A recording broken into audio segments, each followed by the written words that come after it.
Netflix, you don't need cable. Hop on YouTube, welcome to the hood table, where we chop up local and global events vocally. You don't really wanna miss out on these conversations. Just joke a little, laugh a little, get that wine in your system, fill your glass a little, expose current events, talk trash a little. You never know, these opinions might clash a little. They addicted to the content, got them binge watching. You don't like it, then you want invited. Bet your friends watching in the house and your job parking lot before you clock it. They don't wanna miss a second of this HD content. Everybody think they got something to say, so it's an open invitation, bring it to the table. But if you come whack, just know we ain't buying in. We gon' probably turn you back and tell you sorry, try again, Yeah, welcome to the hood table. You don't need Netflix, you don't need cable. Hey. Yeah, welcome to the hood table. You don't need Netflix, you don't need cable.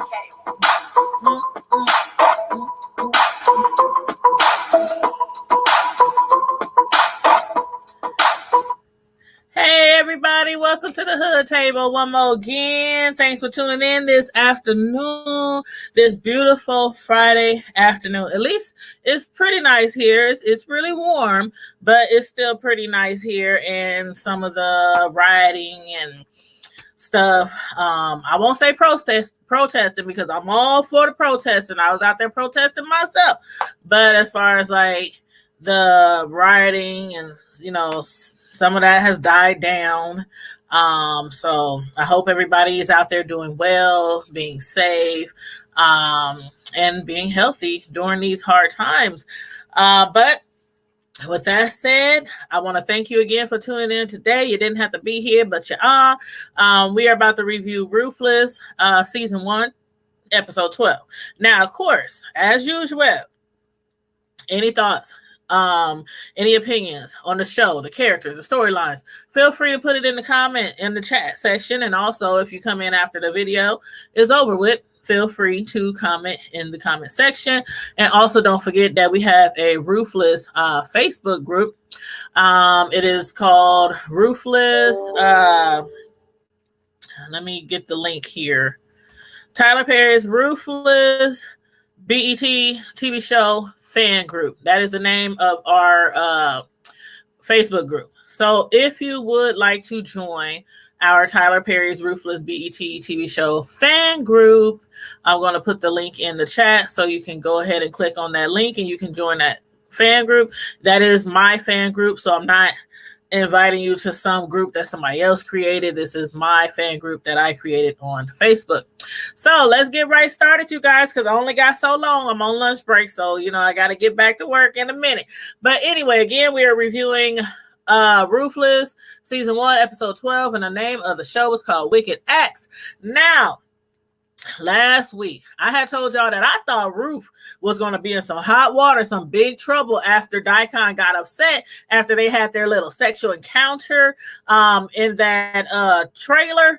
But what had happened was he slapped the taste out. You saw he slapped the piss out of Ruth. And elder mother walked in right afterwards. And I was wondering last week, I said, did he slap her because he was really pissed, or did he slap her because he saw mother was about to come into the trailer and he wanted to, throw her off? But I don't think he saw mother coming. He just slapped her because he was pissed. But anyway, so Daikon, he actually has to be feeling some type of way. At least that's what I think, about Ruth, because hell, Ruth, they smashed. They smashed, but he must have been like, damn, maybe he ain't had no good in a while, because Ruth, she must have put it on him for him to lie to mother. Basically he saved her butt. Ruth, I really think if she would have been caught having sex with him, or if the mother really knew what happened, I think she would be holed up in that trailer just like Tally was, or maybe more severely hurt like Niecy and some of the past women. But anyway, he slapped the taste out of Ruth's mouth, played it off with mother, basically told elder mother that Ruth was in her fifis about, having to pour that acid all over Niecy, leading to the death of Niecy. Now, of course, We know from last week that they put a tattoo on Niecy, just like the tattoo on Ruth, so that if people find Niecy's body, they'll think it was Ruth and they will stop looking for her. But I'm not too sure if Elder Mother totally fell for Daikon's story. So y'all let me know if y'all think she really fell for his story, because again, I'm not so sure. She did later ask Ruth for her version of the story, and Ruth told her, she stuck with what Daikon said, told her, I was just upset. I guess I'm not so ready for this. I need to get stronger. I need to toughen up because I know this is the way of the Rockadusha. But anyway, I think Elder Mother could really sniff the smell of sex on Daikon and Ruth. I really do. But did y'all see when Ruth asked her? But okay, I understand you don't want me to be anywhere near Daikon, but have you ever thought about being touched, Mother? Oh, I was cracking up. Elder Mother, I thought for a second she might soften up and be like, I remember what it feel like. She was like, now I am touched by the highest, by the Rakadushi, and that's all I need. But anyway, Elder Mother told her, stay away from Daikon because Daikon has to remain pure and clean for the highest. And speaking of the highest, y'all, is the highest losing his damn mind? I mean, did y'all see how pissed he got when he was, when he thought Daikon was trying to poison him by not giving him the full dosage of the meds, when he was trying to inject him? I'm like, the highest is a whole grown man who was running ish in the prisons, and now he's running shit in the woods with that coat of his. But I mean, how many times have we seen him needing to be coddled like he's a little kid? He seems too soft for me. I don't know. I mean, at first, the impression I had of him when I first started watching episode 1 has totally changed. Like, they up here coddling him and babying him and smothering him because he needs so much attention and affection.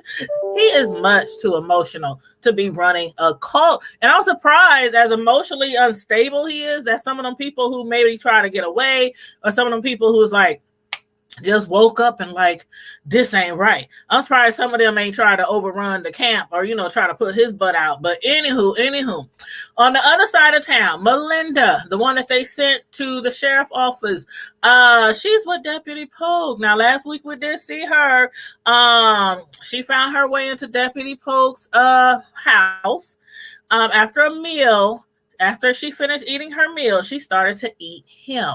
She got down on her knees and she was working it, trying to get herself in like Flynn, just like the mother told her, you need to do whatever you have to do to make them trust you down at the sheriff's office. She did exactly what Elder Mother said to do, which was to do whatever she had to do to get in where she fit in with the sheriff's office so she can gain their trust. And I think she did all right. I mean, she didn't got in the pants of the deputy, then got into his bed, and the deputy already trusts her so much that he even left to go to work. He got a phone call to go to work. He told her to stay right there. She's like, I have no place to go. I just remembered I have no home. I have nowhere to go. So he was like, girl, just lay here. I'll be back. So he goes to work. So I don't know. Melinda must got that good too, y'all. And Elder Mother, she of course is very pleased with Melinda right now because Melinda, she didn't relate to her about the file that she found out that the sheriff department has on the coat. And she promised Mother that she's going to get her hand on the file. Will she be able to pull it off? I don't know. But Melinda does believe that the deputy is as dumb as a box of rocks. That's what she relayed to the mother. She was like, he's so stupid. He's dumber than a box of rocks. But one could say the same about the members of the cult.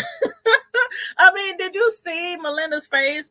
I mean, when her face just lit up when she realized that what she is doing could make the highest tremendously happy.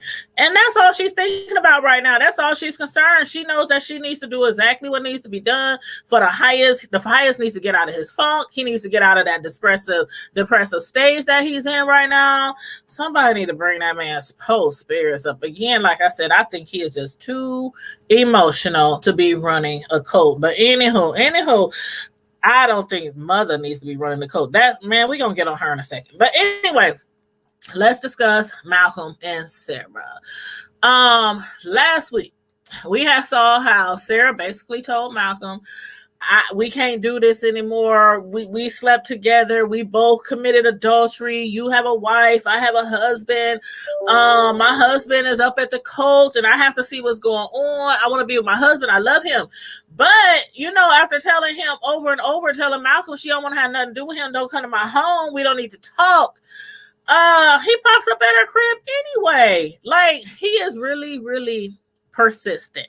And Malcolm now insists on leaving his wife Cynthia because he is so in love with Sarah. And he must have known something like making it rain on Sarah was going to change her mind.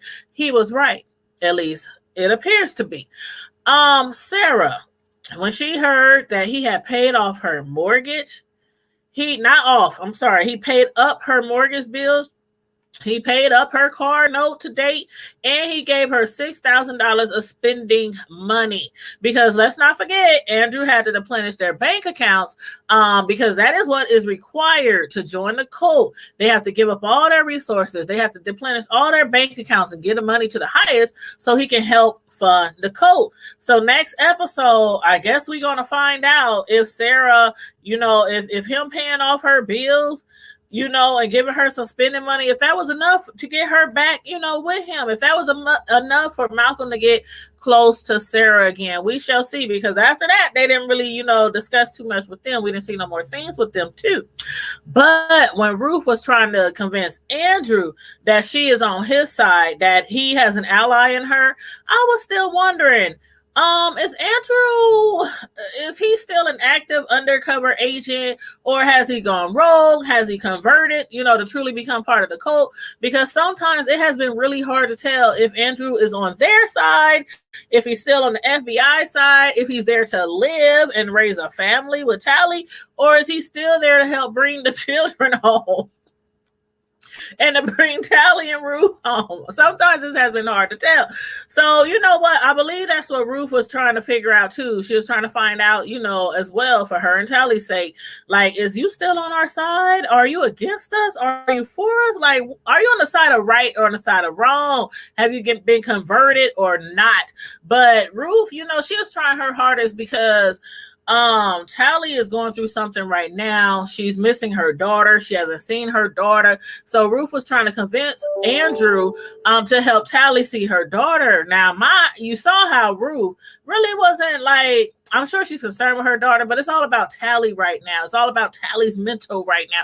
Tally done been beat, stomped, monkey stomped, dog walked. She's been starved and everything. And she's kind of playing the part right now so that they don't kill her. So, Tally's going through something mentally, and she's worried because she hasn't laid eyes on her daughter in a while. And for that matter, has any of us laid eyes on either one of their daughters in the past few episodes?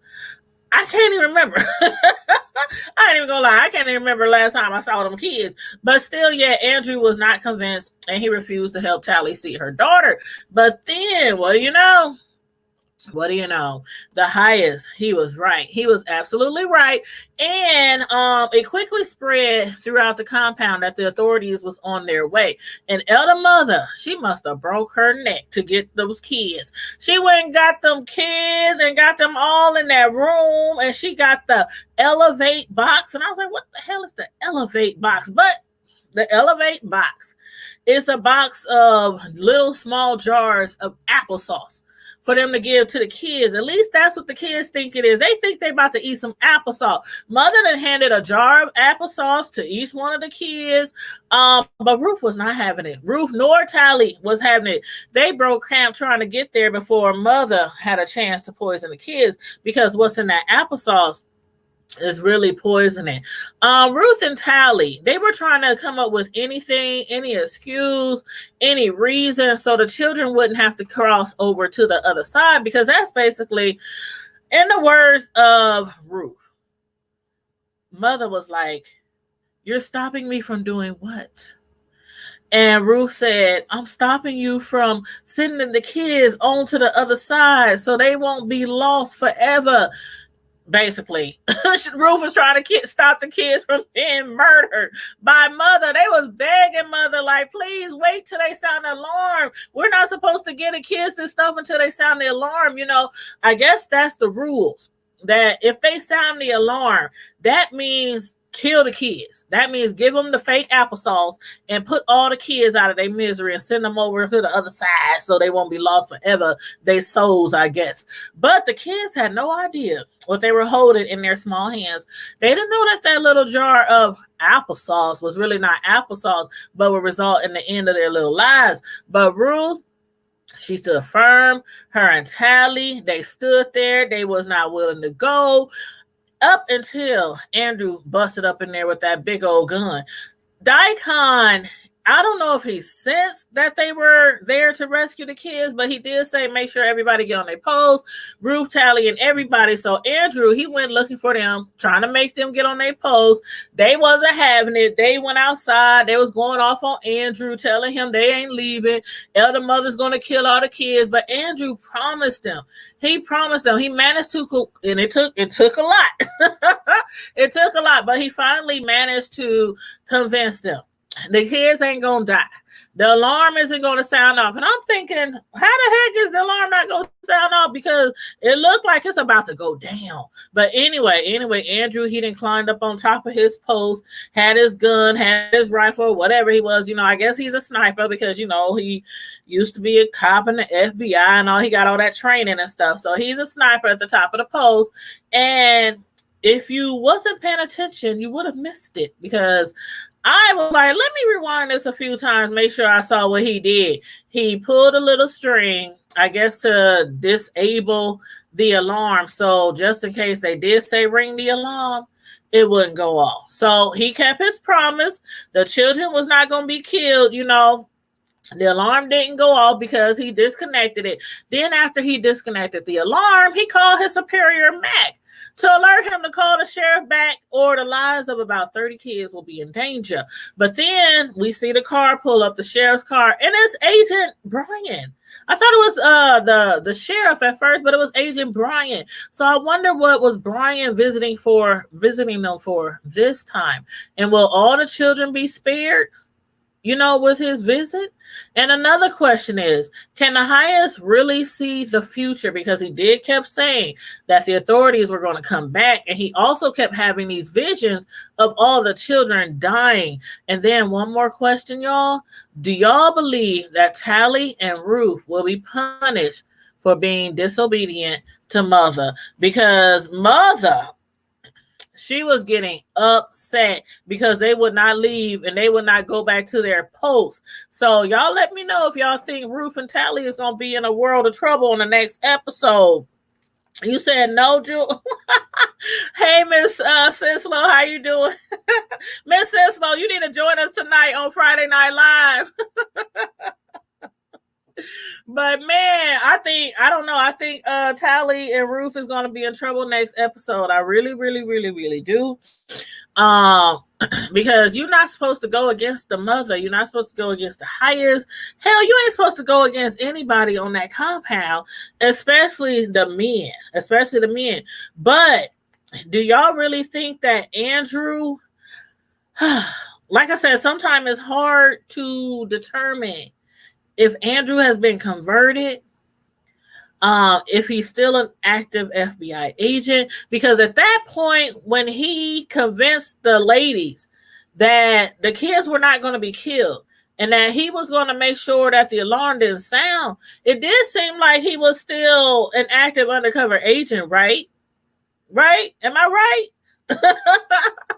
I don't know. Or could it be that he's converted, but he still wants to protect the kids? I mean, you can't have it both ways, y'all. So y'all let me know if y'all think he's been converted, if y'all think he's still an active FBI agent, and also let me know if y'all think that Sarah, do y'all think that Malcolm got another chance with Sarah since he paid her bills up and gave her a little cash, little change? Malcolm, he done made it rain on Sarah. So y'all let me know how y'all feel about that, if them two will get back together again. Because last episode, Sarah, she seemed dead set on going back up to that coat and trying to find out what the hell is going on with Andrew. You said, you said, hey to all the hood table homies. Thank you. You know I get on a roll and I'll be forgetting to tell people like, share, subscribe. But y'all know how it is when you come into a platform on a YouTube channel. Like the video, share the video, and subscribe to the channel. And Miss Sislo, if you're available tonight, I would love for you to jump on the panel with us. We have our Friday Night Live, No Topics Off Limit, No Holds Barred show tonight at 9 p.m. Central Standard Time. So let me know if you would like to jump on. Excuse me. Most of y'all know, if y'all been following us for a minute, every Friday night at 9 o'clock, we have a Friday Night Live, and we talk about any and everything, anything you want to talk about, anything we want to talk about. We do it on Friday Night Live. No topics off limits. We can talk about anything from the hood table to the White House and abroad. So, June Parham, thank you. Thank you for the super chat. Thank you so much. I appreciate that. Thank you, girl. Thank you so much. I appreciate that. I really, really do. We only been monetized for like a month or so. So it's nice to get a little support here and there, you know, when it comes to monetization. Thank you so much. I appreciate it. Love you. But you guys, I'm going to get out of here because I am on lunch break and I have to catch up on some work because I was off last I don't want to say last night, but basically the second half of my shift yesterday, I had to take off because my dog, man, poor dog. I wish I could turn the laptop so y'all can see him, but he's down. The dog got attacked by some pit bulls. So, well, it was 3 pit bulls. We was walking them. And that's why I didn't go live and do the review of Ruthless yesterday, because I was supposed to do it yesterday afternoon. But while we were out walking on my lunch break, my son and I and our dog is a little Shih Tzu. These 3 pit bulls came running out of this junkyard that's kind of in the neighborhood. And normally the fence is locked and the dogs just be barking behind the fence. But somebody left the fence wide open. All 3 of the pit bulls came running out. The only way that I think my dog truly survived the attack was because my son had a stun gun that I just purchased like not even a week ago. And I purchased it for, you know, when we go out and be walking with the dog. I purchased it because I know there's dogs in the neighborhood. And, you know, I be wanting to walk the dog and go do exercise, you know, with the dog. And so my son was able to keep, you know, 2 of the dogs at bay, but one of the pits managed to get in when my son was zapping at another dog, and he bit my dog, and he has like bite marks in his chest, and they were kind of deep. So we had to take him to the pet emergency. They stitched him up. He has like, let me see where's my phone? Let me show y'all a picture. Poor little thing. Let me show y'all a picture. I just took a picture of him a little while ago.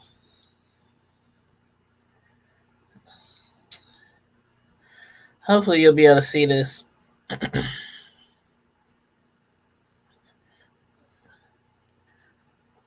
Can y'all see? That's him. And if you look kind of over to the right of the screen, you kind of see where they shaved his skin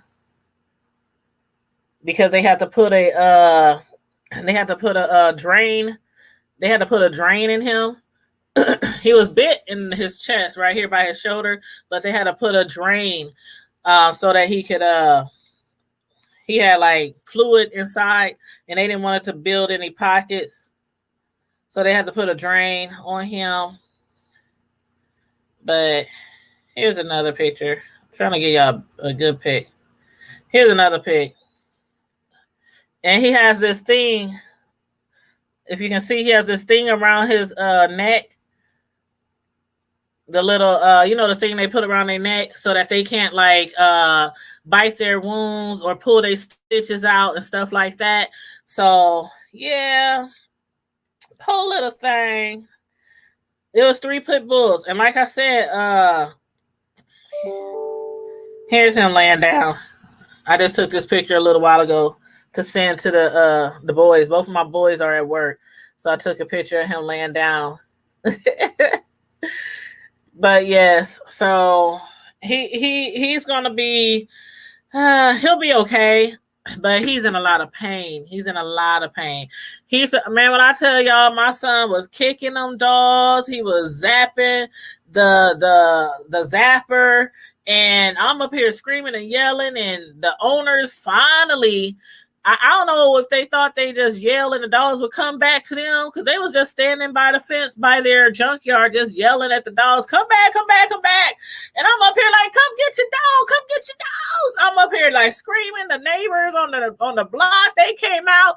It was a hot mess. I mean, it was a hot mess. And then finally they got the dogs. They took them back inside. I called the cops. I called the Humane Society, filed a report, find out the owners had, thank God they had all their shots up to date, rabies. They had all that because, of course, the Humane Society looked all the information up, but they didn't have no license. So they got 3 tickets for no license on the 3 pit bulls. And they also got 3 tickets for non-restraint or something like that, because they couldn't restrain them. They weren't restrained or something. So altogether, they got 6 tickets for one of their pit bulls biting my pit bull. But yeah, you know how much the bill was? The bill, and that's after talking the peoples down at the emergency vet place, the bill still was $600. It was supposed to be like $800, but I was up there flipping out. I was like, $800. Then the people who dogs bit my dog, they said, call them. They will take care of it. You know, they gave us their phone number, their names and stuff. They said, call. When we called them, after I sent them the bill, why the lady, oh my, I know I'm way off topic on Ruthless, but I got to tell y'all this story.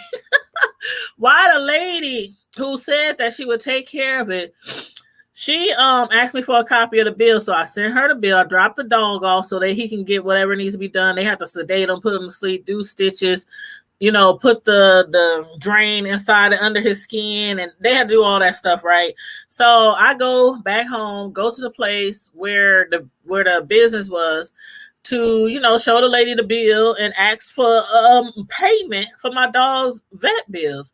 But she said she wasn't there, and she asked me how much the bill was, asked me to send her a copy. So I did. So later I called the vet to see if she called to pay the bill. And they said, well, actually she called and asked, well, first, for one, she pretended like she was me. She called the vet and said, oh my gosh, the bill is so expensive. Could you like do something like simpler or do something that's cheaper? You know, could you change the treatment to something cheaper? So therefore, they didn't do the treatment that they had already discussed with me. And I didn't know that she had called them to ask that. She told me she was going to call them to pay the bill. So then I called back. And I'm like, did this lady call to pay the bill? And they said, well, didn't we already talk to you or something?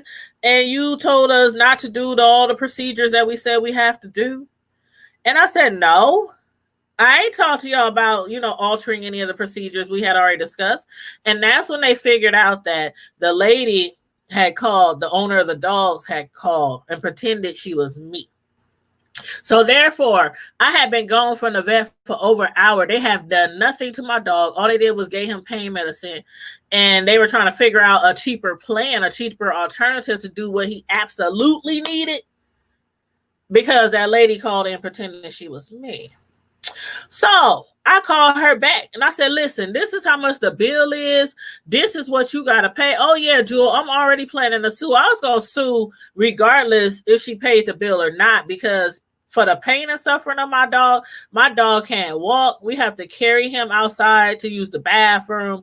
He has to stay in front of us at all times. We have to have our eyes on him at all times, because one false move, trying to run or trying to jump up on something or jump off of something, he has tubes in him and stitches and all kind of, he can rip stitches and all that kind of stuff. So we have to keep our eyes on him at all times. So yeah, I already told my son I'm going to look up a lawyer and sue that company for them not having the fence lock for their 3 pit bulls to attack my dog. So I called her and she said all she could pay was $200 and she could pay some more in a few weeks. So granted, I wanted to cuss her out, all this kind of stuff, because they told us when the police was there, just call us and let us know how the bill was. Like, did you really think the vet bill for emergency visit was only going to be $200? $200? Did you really?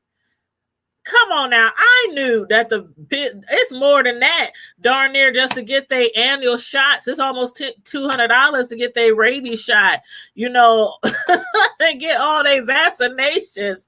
So anyway, I just kind of remained calm and I said, okay. So then I called the vet back and they said, yeah, the lady called in to pay $200, but her payment didn't go through. Y'all. So then I called a lady back, the owner of the dog, and I said, hold up, they said your payment didn't go through. So I'm thinking she playing with me. I'm really about to get irate now. My son's like, man, we just need to go over there and we'll. I'm like, no, we'll just figure out how to pay the bill ourselves. Me and my sons was like, even my son who don't live at home anymore, he said, I can help pay, you know, because it's all of our dog, you know, it's their dog, but you know, it's all of our dog. But he's like, I'll help pay too. My other son was like, and I'll help pay and we can get the dog taken care of. So anyway, what happened? Oh yeah. So I called the lady back and I said, the payment didn't go through. Your payment didn't go through. And she said, well, I don't know what happened. Maybe they put the wrong numbers in. So I said, could you just please call back? I'm still trying to remain calm. Could you just please call back and make the $200 payment that you said you would pay, and we can work out the rest later? And so I waited about 15 minutes. I called back to the vet. I said, did the lady call back and pay the $200? They said, yes, she paid it. It went through this time. So it could have been that the vet hospital, the emergency, they could have put the number in incorrectly. I don't know, but I sure thought that she was pulling my leg. Because me, I'm like, if you ain't going to pay the bill, just say you ain't going to pay the bill instead of playing all these games. So anyway, she paid the $200 because of them waiting to do work on my dog because they thought that lady was me who was pretending to be me. They called their boss. One of the ladies called their boss and they called me back because it was a big issue by then. Like, y'all literally had somebody call and say they were me, and y'all stopped treatment on my dog who has holes in his chest. And y'all stopped treatment on my dog to try to find some cheaper alternative treatment because the other lady talking about that she couldn't afford the bill. And she pretended, she told him, she said, my name is Tanya, my dog's name is this, you know, and and so they thought it was me. So she called and told the boss everything, explained everything because she felt bad over the whole mix-up. So basically what their boss said was, you know what? The lady paid $200. The bill is this much, you know, like $600 some, but we'll let you pay whatever you want to pay today. And you can pay whatever, whenever, you know, till it's paid off. So I was like, oh, really? So I was like, okay, I gave him a couple $100. And then I said, I'll pay the rest, you know, next week. But so that's what happened. But yeah, I'm gonna sue her. And I really don't think she's gonna pay the balance, but I'm gonna sue her regardless because not only do I want that bill paid, but pain and suffering, and for my dog. So yeah. You said, and your dog, it was $500 for your dog, and she did not need surgery. See, that's what I'm talking about. Them bills is expensive. Shoot, it's just like humans going into the ER compared to going to your regular primary doctor. You know, we couldn't take him to his primary vet because he needed emergency. You know, he had holes, like you could like look down into his chest from those big bite marks from the pit bull. You can look in the hole in his chest. And I was like, oh no. So yeah, it was horrible, but it could have been worse. Like I told the cops, I said, if my son didn't have the stun gun that I just purchased less than a week ago for self-defense, I said, I know all three of them dogs would have shredded my little Shih Tzu to pieces and we probably would be in the emergency room too with bite marks. So, thank God we had, if y'all don't have a stun gun, and if y'all can have them in y'all city or state and it's legal, like it is here in Nebraska, get you one. Because I sure didn't ever think I would need it. But every time I walked my dog, I would have my stun gun on me, wrapped around my wrist. So, yes, I take my stun gun everywhere I go. Everywhere I go, even if I'm going to the grocery store, I take my stun gun everywhere. But yeah, so that prevented those dogs, because every time he zapped at them, they would like retreat, but then they would come back when he would turn on another dog with the zapper. So my son couldn't keep up with him, and I'm up here screaming and yelling for the owners of the dogs, like, come get the dog, come get the dog, come get the dog. But it was a mess. It was a hot mess. It was a hot mess. But yeah, so he's looking at me right now. He's just laying there looking like, and then he's doped up on drugs, because we got to give him 3 pills a day to keep the pain bearable. So he's pretty much walking around here doped up on drugs, looking like this. So my poor little dog is just beat down. Hey, Miss Naturally Nolans, how you doing? I done went from giving y'all a review of Ruthless to telling y'all what happened, why I couldn't do the Ruthless review yesterday afternoon, because we was at the emergency with my dog who got attacked by some pet bulls while we were out walking. But anyway, to those of y'all who just came in, make sure you like the video, share the video, and subscribe to the channel if you're not already subscribed. And don't forget, we have a Ruthless Facebook group. So if you are a true diehard Ruthless fan, please join our Ruthless Facebook group. I just put the link in there again. Make sure you agree to the rules, to the Facebook rules. Otherwise, you will not be added to the group. I will delete your request if you don't answer the questions, the rules. But yeah, so we are good. I hope you guys are good too. And I hope you guys are staying safe and vigilant and healthy during these hard times out here with all these protests and the Rona. I'm like, what else could go wrong in 2020? We ain't even halfway through now I guess we are halfway through the year because it's June. But I'm like, Lord Jesus, it can only go up from here, right? Right? At least that's what I'm praying for. But anyway, you guys, I got to go back to work. My lunch is almost up. So stay safe, be blessed, stay healthy. And remember, we have Friday Night Live tonight at 9 p.m. on this channel, on the Hood Table. No topics off limit, no holds barred conversation where we can talk about anything and everything that you want to talk about. And that's what we're going to do tonight. And I'm going to try not to have too many discussions about the negative stuff going on, even though it's important, that we know what's going on. But I'm really going to try to have some up spirit topics as well. You know what I mean? I'm really going to try to, have some up, just not be too of a, negative show tonight. So I'm gonna try. What's this? Kelly Dagan said, what now? What Kelly Dagan said? FYI, at around 4:15, the Earth is going to be hit by a pulse wavelength from outer space, which will affect your magnetosphere. What the heck? Okay, block them. I don't know who that is. But anywho, block. I got him as Naturally Nolans. I don't know if you knew that was a troll or not, but I got him out of here. But anyway, you guys, yes, we need to have some kind of uplifting show tonight, something full of laugh and jokes and humor. So that's what we're going to try to focus on, at least, most of the show. So we might talk about a little bit what's going on out here in the world, but, for the most part, we're going to try to, have a fun show tonight. Okay, so make sure y'all come back tonight, 9 p.m. I'll post the live in a little bit so you guys can get the notification. So if you don't have the notification bell hit, make sure once you subscribe to the channel, hit the notification bell. And if you already subscribed to the channel, hit the notification bell so you can get the notifications. And on that note, you guys, I am out. Deuces.